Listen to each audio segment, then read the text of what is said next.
તો અમદાવાદના સરખેજમાં બની રહેલા કમ્યુનિટીના કામમાં ગોટાળા બદલ ઇજનેર વિભાગના 4 અધિકારીઓને સસ્પેન્ડ કરવામાં આવ્યા છે।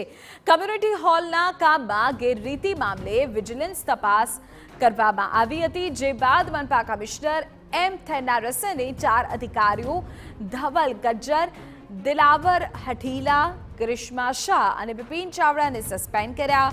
હોલના બાંધકામમાં સિમેન્ટને જકડી રાખતી ડિઝાઇન મુજબ કામ થયું ન હતું, તેમજ રજિસ્ટર પણ નિભાવવામાં આવતું ન હતું। વિજિલન્સ તપાસમાં સામે આવ્યું હતું કે સ્ટીલ, કોન્ક્રીટ સિવાય અન્ય વસ્તુઓનો ક્વોલિટી અશ્યોરન્સમાં સમાવેશ કરાયો નથી। કમિશનરે પ્રોજેક્ટ મેનેજમેન્ટ કન્સલ્ટન્સીને પણ બ્લેકલિસ્ટ કરી છે। બીજી તરફ કોન્ટ્રાક્ટરને પણ પેનલ્ટીની નોટિસ આપી રિકવરી કાઢવાની કાર્યવાહી હાથ ધરાઈ છે।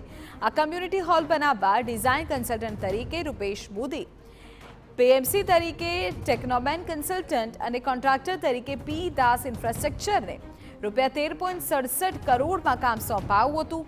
અત્યાર સુધી કોન્ટ્રાક્ટરને ₹2.81 કરોડ અને કન્સલ્ટન્ટને ₹2.90 લાખ ચૂકવાયા છે।